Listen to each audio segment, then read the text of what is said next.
Hello ಎಲ್ಲರಿಗೂ ನಮಸ್ಕಾರ.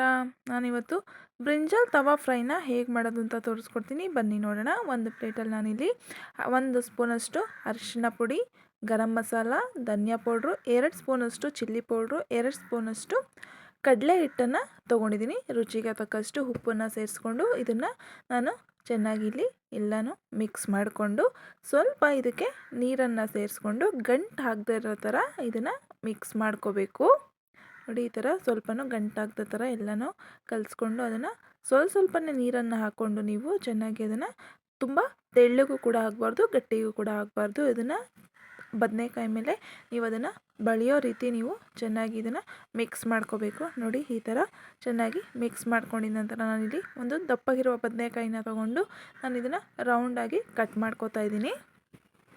ನಾನಿಲ್ಲಿ ಒಂದೇ ಬದನೆಕಾಯಲ್ಲಿ ಮಿನಿಮಮ್ ಅಂದ್ರೂ ಒಂದು 13 to 15 ಪೀಸ್ ಆಗುತ್ತೆ. ತೆಳ್ಳಗಿರಬೇಕು, ತುಂಬ ದಪ್ಪಗೂ ಇರಬಾರ್ದು. ಇದು ತೆಳ್ಳಗೆ ನೋಡಿಕೊಂಡು ಇದನ್ನು ಕಟ್ ಮಾಡಿಕೊಂಡು ನಾನಿಲ್ಲಿ ಒಂದು ಪಾತ್ರೆಯಲ್ಲಿ ನೀರನ್ನು ಹಾಕ್ಕೊಂಡು ನೀರೊಳಗಡೆ ಹಾಕೋತಾ ಇದ್ದೀನಿ.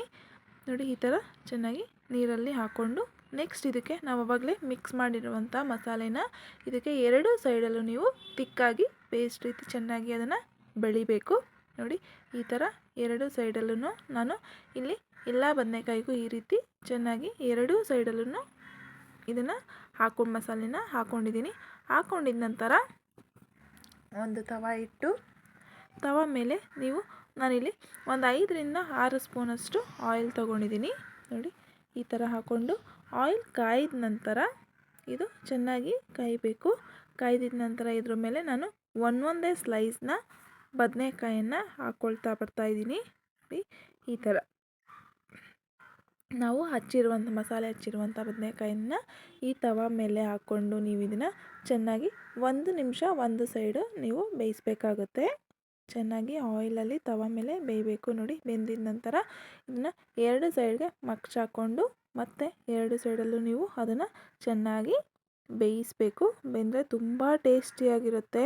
ಅನ್ನದ ಜೊತೆ, ರಸಮ್ ಜೊತೆ ಮತ್ತು ಸಾಂಬಾರು ನೆಂಚ್ಕೊಳ್ಳೋಕ್ಕೆಲ್ಲ ತುಂಬ ಚೆನ್ನಾಗಿರುತ್ತೆ. ನೋಡಿ, ಈ ಥರ ಬೇಯಿಸಿ ನಾನು ಇದನ್ನು ತೆಗೆದು ಪಕ್ಕಕ್ಕೆ ಸರ್ವ್ ಮಾಡ್ಕೊಳ್ತಾ ಇದ್ದೀನಿ. ಅದ್ರ ಮೇಲೆ ಸ್ವಲ್ಪ ಕಟ್ ಮಾಡಿರುವಂಥ ಕೊತ್ತಂಬರಿ ಸೊಪ್ಪನ್ನು ಉದುರಿಸ್ಕೊಂಡ್ರೆ ತುಂಬ ಟೇಸ್ಟಿಯಾದ ಬ್ರಿಂಜಾಲ್ ತವಾ ಫ್ರೈ ರೆಡಿಯಾಗುತ್ತೆ.